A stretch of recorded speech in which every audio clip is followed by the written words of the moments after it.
Howdy, folks, and welcome back to the Austin Avenue Unplugged podcast. Can that be our official welcome? What? Howdy, Howdy, folks. No. Is that okay? No. I start every class off like that. It can be this once official, Okay. but it's not canon. Have you seen The Land Before Time? Yeah, is that a part of it? Mm-hmm. Howdy is in The Land Before Time. Yeah, it's Ducky, and she says, howdy. Okay, I did Yeah. not. I don't remember that. Gonna have I to- only remember them eating leaves. Gonna have to go and look thinking that that was a up. good idea. Oh, dear. It wasn't.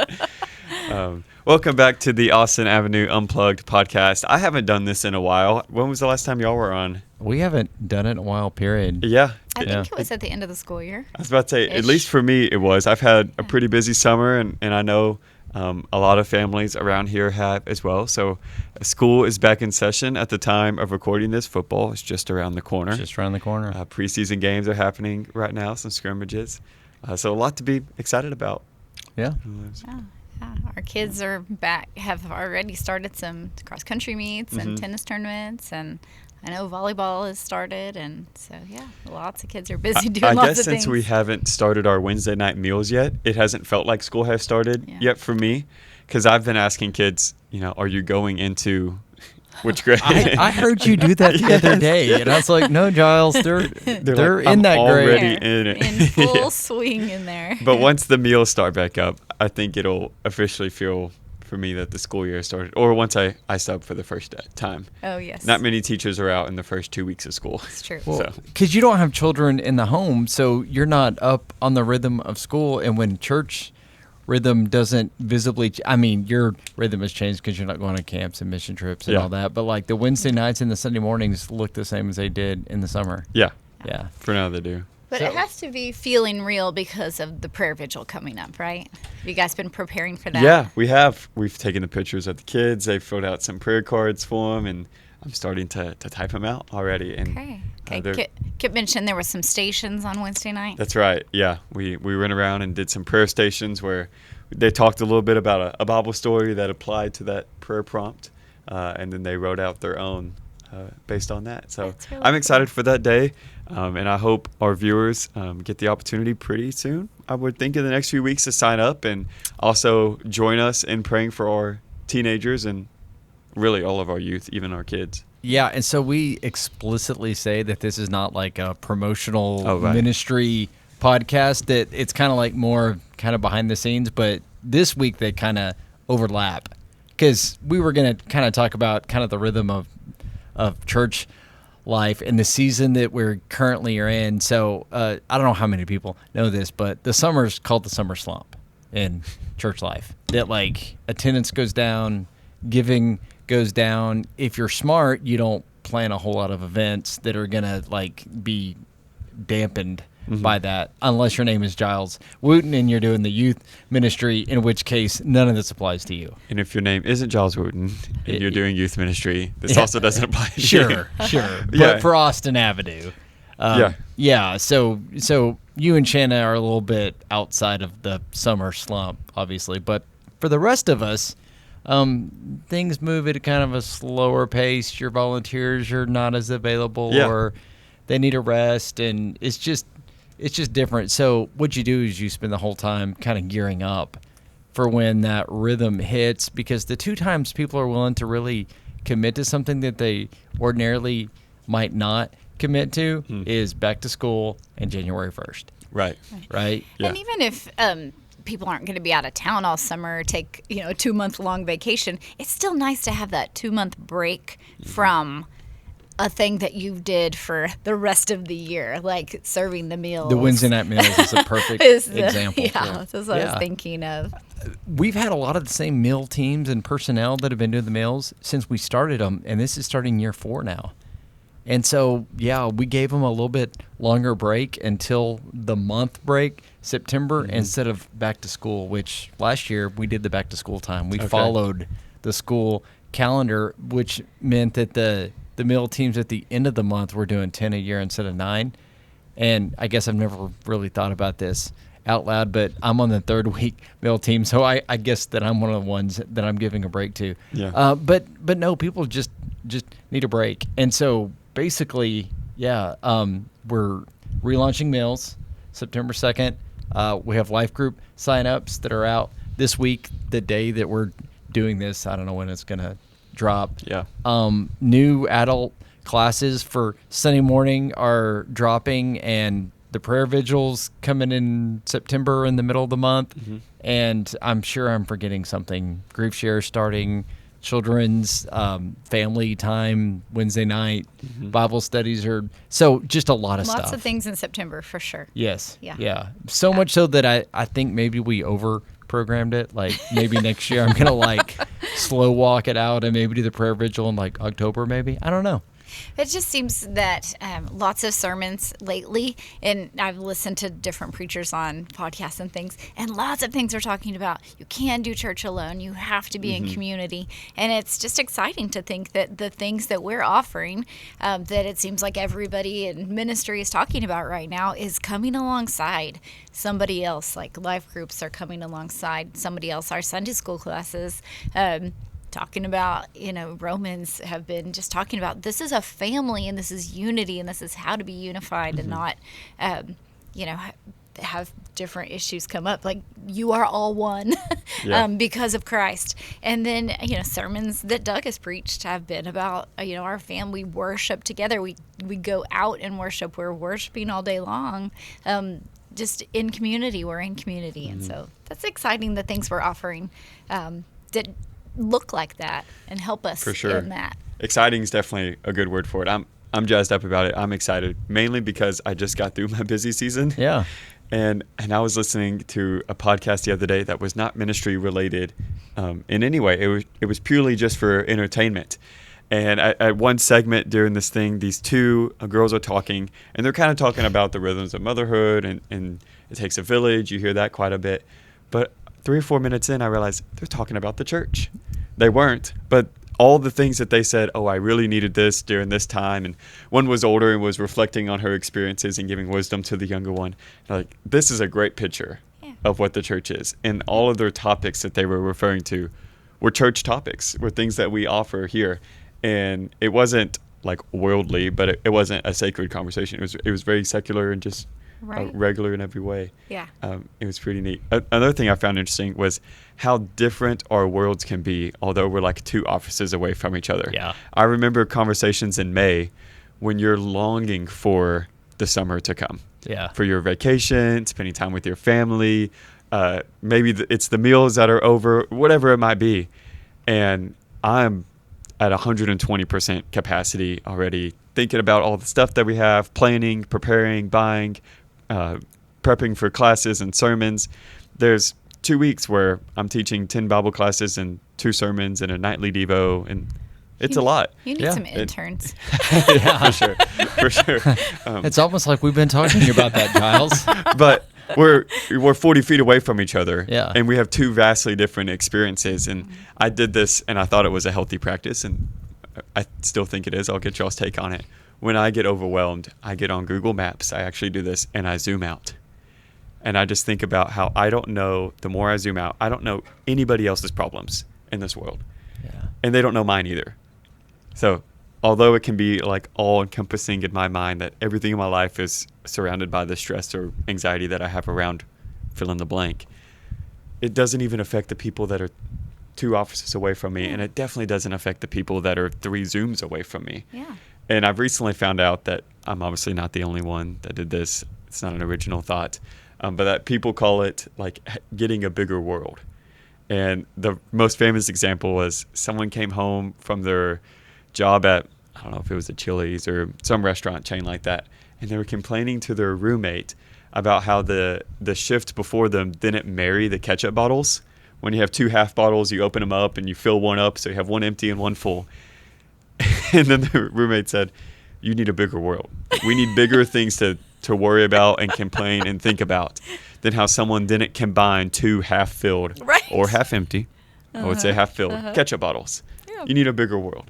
And I think that's a good perspective for a lot of people to hopefully share in and to have is whatever is going on in your life. It doesn't mean it means nothing to everyone else, but we can have a bigger world than just what's happening right now. Have you ever heard the 2-pocket exercise that the rabbis did? 2-pocket, no. Yeah. So in one pocket you carry a piece of paper that says that you are but dust and ashes. Okay. In the other pocket, you put like this, and I'm not like totally comfortable with this, but it says something along the lines of, all of this was made for you. Okay. Yeah, and like you need to have both of those thoughts at the same time. And so it's a really old, if you Google rabbi two-pocket teaching, and the translations vary widely, and so you'll find those two tension things that like, yeah, I'm not that big a deal, like, don't worry about it. Yeah. Like, and also like, God knows the number of hairs up on your head, that like, no, like look at this world, God made it for you. I know that I was in a season when I was doing the exact thing that you're doing, and I had infants at home, and I mean, I felt crushed by all of it. And I was in my car. I know where I was driving, and just Abraham's story just came to me when God says, walk through the land, look around, all of it's yours. Yeah. And like, I just had this sense of peace of like, oh no, man, it's fine. Like, I feel crushed now, it's momentary, it's light, things are good. And just a lot of the stress that we feel is just managing blessings.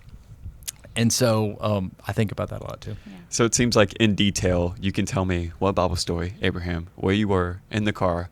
You were probably, going somewhere. You could probably tell me that. What was it that you were so stressed about, and that was all just world consuming? Oh, just everything that youth ministry in the summer. Yeah, to-do list. And just so just the exact same thing that you're talking about. The point I was getting at was you don't remember the details. Oh no, like on why you were so stressed and just consumed to the max with whatever was going on. But you do remember that moment of peace. It seems in vivid detail. Yeah. So it's weird. There's only a handful of like ministry tasks that like I can look back on and be like, that was rough. It's the times that, I mean, I took a hike in the Guadalupes alone. I think it was like 10, 12-mile hike. I pretty much prayed for one kid the entire way. And so like, I can tell you those times that I really was rowing in a hard boat with a person. The ministry task, I can't tell you what I did yesterday. I know I worked hard, but it's not on my mind. But it's the people thing that you really do carry for a really long time. Yeah, absolutely. And you almost quoted it, for our light and momentary troubles are achieving for us an eternal glory that far outweighs them all. Yeah. I love I that was one. thinking about quoting 1 Peter for the two-pocket thing. Like, you are a chosen race, a royal priesthood, or you could do the end of Romans 8, like, we are more than conquerors in one pocket. I don't know, what are some verses you could put in the left pocket that really show us some humility? We're in a Romans now, and so just the beginning to where the Jew and the Gentile are both cooked. Yeah. All have sinned and fallen short of the glory of Right, God. that'd be a great left pocket one. Yeah. And it is, you have to live in I'm both. thinking of James too. You have to live in both, or you become a narcissist in one pocket, or you just you so down on yourself, and then shame comes in, and the devil tries to tell lies to you. And so you have to have both things. You've painted a good picture for me with this. You talk about the bar ditches. Like, you drive in the middle, right? Yeah. You don't want to live in either one of the bar ditches, like you're saying. Like, you don't want to purely be, oh, holy art thou, right? Like, the devil can use that against you and your pride. But you don't want to be like, I'm just dust and ashes, and you're always in the mud, and everything is better than me. I deserve nothing. And I think that brings us back to Christian community, because we have to have somebody to call us out. If we are acting too low or too high, our friends are going to tell us, or if they're going to walk, we're going to lose our friends. Yeah. That's why community is so important, to keep you out of the bar ditch, to keep you out of one side or the other, and to just keep walking towards Jesus.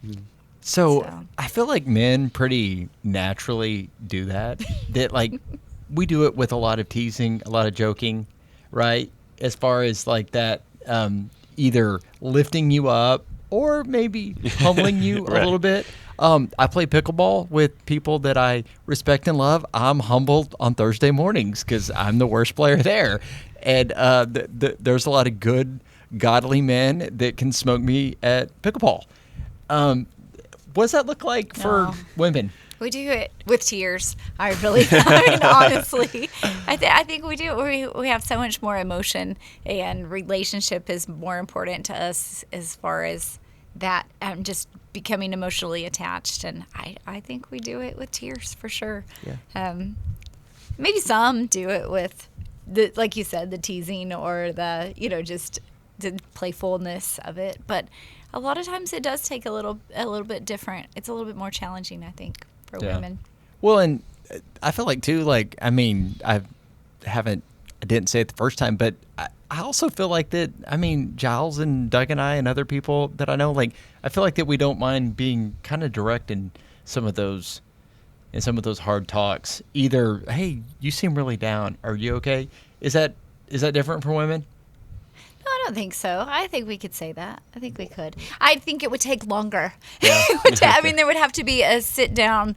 We would want to be more private about it, or sit down and hey, I see you're down today, but I wouldn't want to say it in front of you, and say, dig into it, because it could be something that does need a private conversation.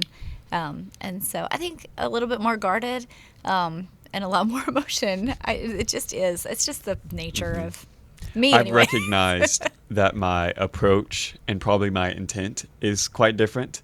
And I don't want to make a claim that this is guy versus girl, that this approach is different. But Doug has shared a story as well where Jennifer had to remind him, you're not the problem solver. You just need to listen. Yes, that's what I was thinking. And so I'll go into the conversation hey, you seem down.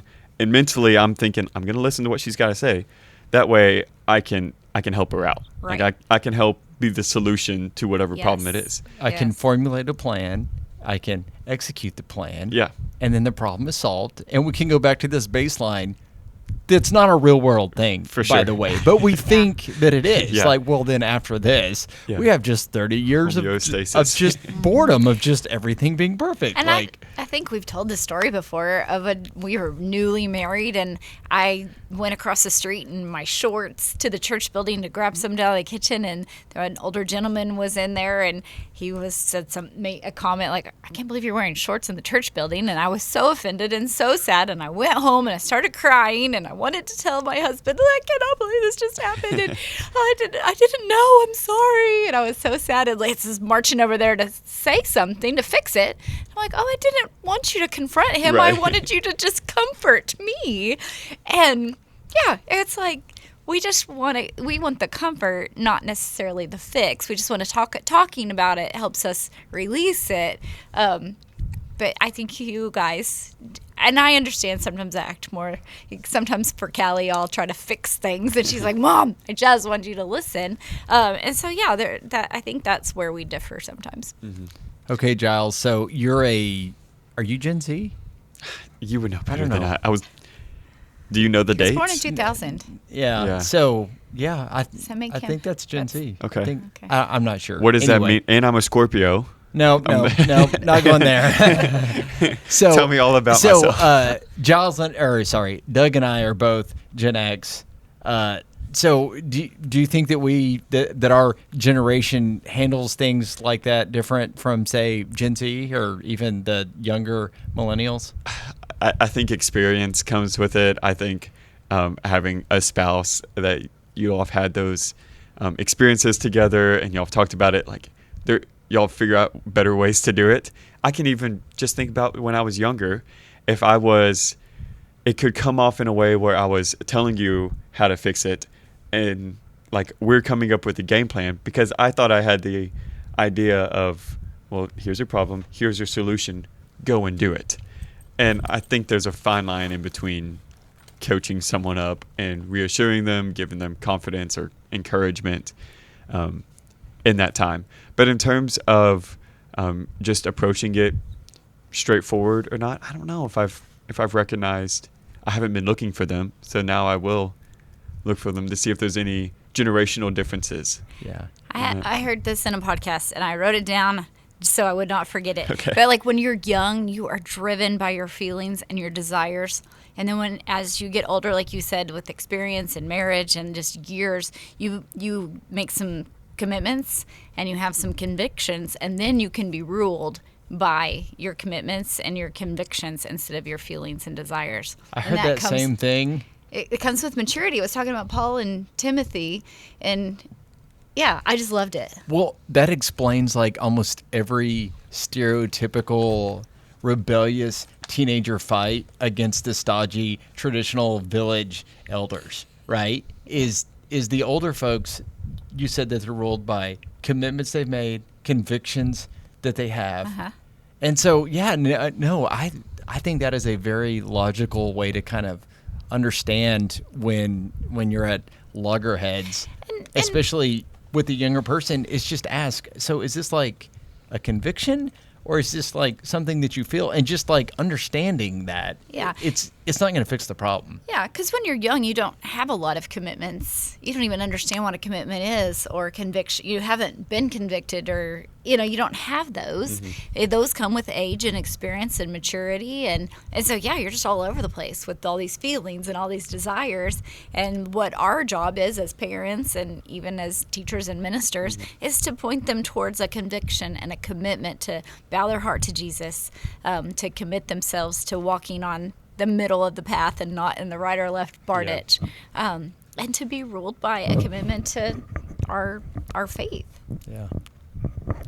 So, Jyles, I would love to hear you speak to that about managing those two things in youth work. As far as like feelings is like a big part of being a teenager. It's a big part of faith in general. It's a big part of the youth ministry world, but also incorporating that with the conviction and commitment. So as y'all were saying that, I was thinking, could this go back to crafting a bigger world, right? The older you get, the more convictions and commitments and the more experience you've had time to craft a bigger world, so that when something arises, you know it's not the end of the world, and you know you don't have to act right away. Whatever is seldom, or whatever is urgent is seldom important. Whatever is important is seldom urgent. But for a teenager, like, everything is important and everything is urgent. Needs to be taken of right away. But I think it's because they haven't had ample time to craft a big enough world yet, that when they see that, it is a big deal to them. When they have those feelings, it is urgent. It needs to be taken up right away, and it's super important. It's the only thing that's going on. It's the only gears that are turning until it's resolved. And then they can move on to the next thing. So the last thing I want to do is to make a teenager feel, or even if I directly say, what you're going through, what you're experiencing, the emotions you have, they're no big deal. Yeah. They're not important. They're not important to anybody but you right now. Yeah. Because that's a conviction that I have, right? Yeah. But that's not a conviction. Your feelings are dumb, right? That's not a conviction that they share. And like, that is not their story. That is not. And I look at like the happiest day in human history, and I think of the resurrection. Yeah. And I think of the tears that were shed on that day. Like, I think of Mary Magdalene. And it's like, this should be the happiest day ever. Why are you crying? Yeah. Well, she doesn't know he was resurrected. Yeah. She thought the body was stolen. And so her experience, although had she had all the facts, she would have rejoiced. Yeah. But because she didn't, her experience was not that at all. There's a movie called We Are Marshall. Have y'all seen it before? Oh, yeah. Okay. Where, help me get the facts straight, an assistant coach is going to scout, but the plane crashes with the team. And the wife, because this was before like just texting, right? There was an answering machine. She wasn't at home. So the coach tells his neighbor, hey, tell my wife that I'm not going to be on the plane. I'm going to drive down to wherever and scout. I'm not going to be traveling with the team. The neighbor fails to convey that message. The wife hears that the plane crashed, no survivors. She mourns the death of her husband. Yeah. Factually, her husband is alive in the car driving to wherever, but she doesn't know that. And so she starts to feel all of these things based on her perspective. And I think of the same thing with teenagers, right? Although I'm on perhaps the other side of it and can think factually, like, they probably didn't mean that. Guys are mean. Yeah, things like that. Typically, guys are mean, or guys are stupid, girls are mean. Right? Is that what Doug says? That I'm aware those things happen. I know that is their experience, that they don't have it all yet, and perhaps later on they'll think about it and laugh, or they won't remember it at all, is my hope. I've started to make a list of these. I need to finish it, but it's the Psalms that we'll classify them as being laments, which is like, I'm thinking of Psalm 13 or Psalm 88, or I think a third of the Psalms are I think laments. that's right. Yeah.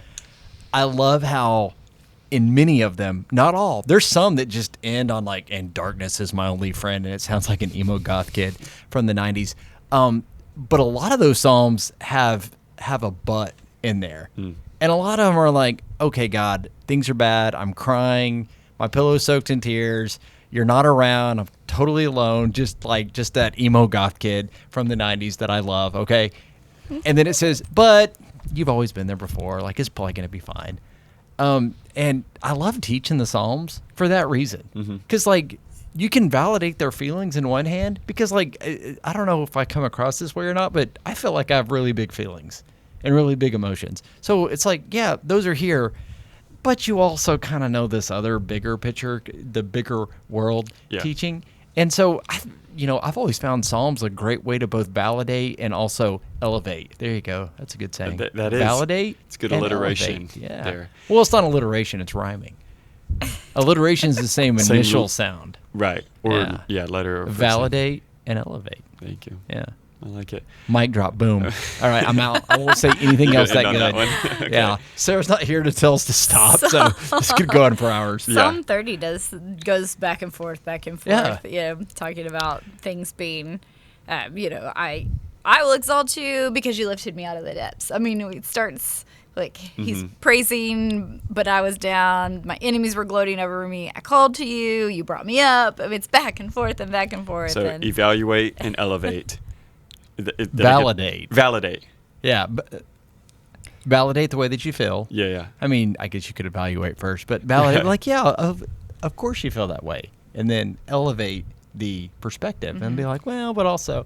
So I'm not a counselor, but I think that's a technique. I think that's part of counseling when something is like a big feeling, as they say, something's traumatic, is that like you get in that part of your brain and like you have to go there. But then you have to withdraw from that part of the brain and get into more of the thinking part of the brain and less the feeling. And that's how you desensitize yourself to that sense of pain. Not a counselor. I read something like that at one point. Well, so I thought it was alliteration because I thought you said evaluate. No. And then elevate. Validate. Okay. And elevate. I like both of those things. Okay. The validate and going back to your initial question, probably about how do you deal with that with teenagers, I think it's asking a lot of questions. I think it's evaluating, why do you feel that way? Why do you think they said that? Have you ever said something like that? Why did you say it? How do you think it made them feel with doing it? And it takes them, I've heard, and I think this is another psychology therapy thing, is taking yourself out of it and viewing it like you watch an episode of Friends or something. Like when... I'm thinking of when Ross is trying to put on the really tight pants or something like that. Never seen an episode of Friends. Friends. Gen X kid that's never. I've seen one episode. It was with her when we were not even dating yet. Yeah. I wanted to be around pretty girls, so I watched an episode of Friends.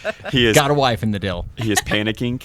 He's trying to avoid embarrassment that is soon to come if he doesn't get out in a reasonable amount of time. And so he's really just being super frantic at that point. But we laugh at it because it's not our embarrassment. Yeah. Right. And we don't even get secondhand embarrassment because we know it's just a show.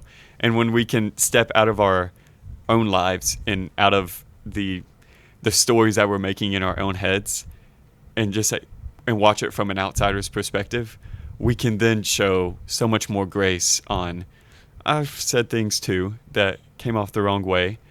Or even if I stand by what I said, there's interpretation that comes into play as well. And I think it just allows everyone to live in a more grace-filled relationships with, can we say community again? To live in more grace-filled community with one another. That when we disagree and when we butt heads and when we poke and tease at one another, that doesn't mean we're exiled from community. Yeah. It just means that we swerved into the bar ditch for a little bit, but you go into the bar ditch when you break down. Like, it's not safe to stay on the road, right? You go into the bar ditch, but there's always a path back. And so being the truck that pulls up to help repair or pull them out of the bar ditch and get them back on the path, I think that says more than exiling them. I think that's more of a healthy relationship, of course, than exiling them to their own bondage. Yeah, and a struggle that I have is like we're talking about things, assuming like it's a lack of information on the part of like the teen. I know that as an adult, especially as a teenager, I didn't want you to logically walk me through that this person is not actually the worst person since Hitler. Okay, I wanted you to agree with me and just like let me spiral, right?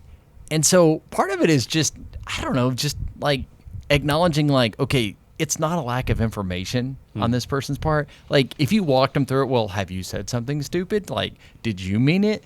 And so I think part of it is just being there as the guardrail that they expect you to be, and not validating their worst habits, but not over talking it. And this is what I'm guilty of, and just patronizing people to the point that they're just put out by me. So we're all aware that you're the average of your 5 closest friends. We've heard that for probably decades now. Yeah. I've realized that now I intentionally put myself with people that challenge me in certain ways, whether that's physically or mentally, whatever of the illies that it might be. I'm seeking that out more than ever. But that probably wasn't always the case. Do you find that as you're growing in maturity, that at first you're looking for someone to validate how wrong that person is and how right you are? So you're looking for 5 people that agree with you? Oh, 100%. For sure. Oh, for sure. Yeah, and I mean, I have people in my life now that sometimes I just like imagine if they were in the room, like what would I do? And just like having them in my life, I don't need to call. There's just certain people that like you know that you don't need to call and ask them what's the right thing to do, because you know what they're going to say and you know that they're right. And so just having their influence, having their aura in your life matters. Would you do this in front of, Yeah. this respected person?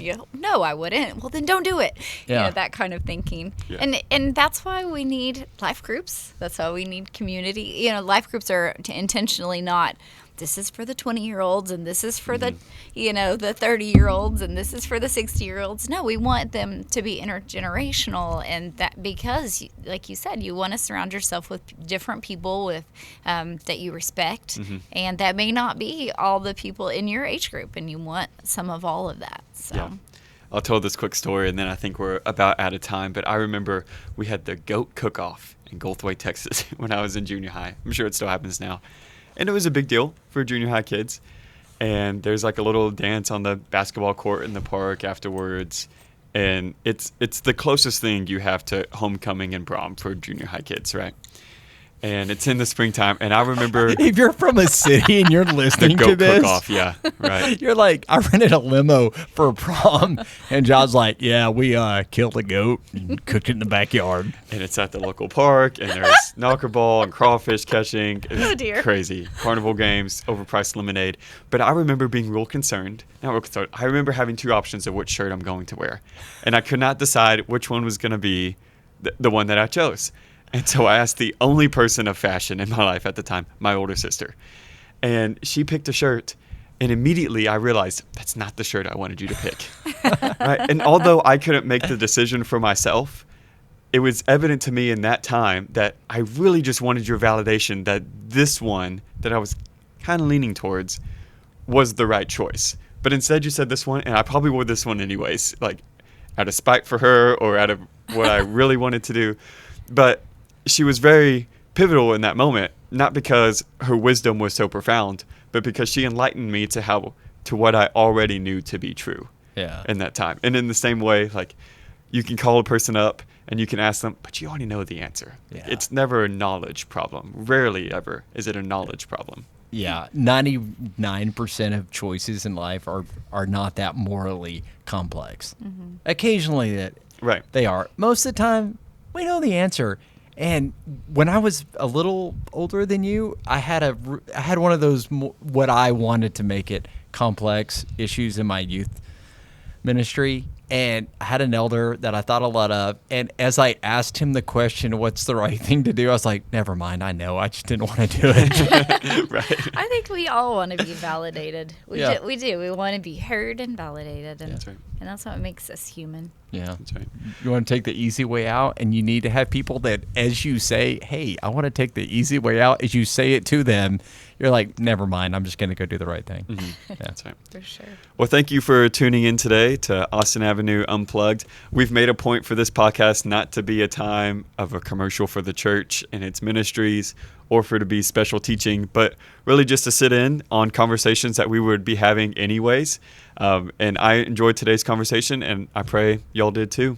All right. You going to close us in prayer then? I would love to. All right. Let's bow.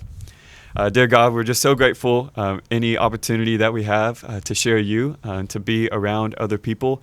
God, as we look back, we can notice how you've been faithful to us in the ways that we have gone off the path over the years, God. And I pray that we can remember that in the present moments and in the future moments to come as well. That you truly will be there for us, that you have a plan, that you have an end game, God, and that is your Son, and that was the resurrection and still is, God. And I pray that we can lean into that more and more as we go. I pray for this church and the many opportunities that we have coming up to combat isolation and this idea of doing it all alone, that we do seek out friendships, relationships, and having community with one another so that we can pull each other out of the bar ditches. That is our prayer, God, and it's in your name that we all pray. Amen. Amen. Amen.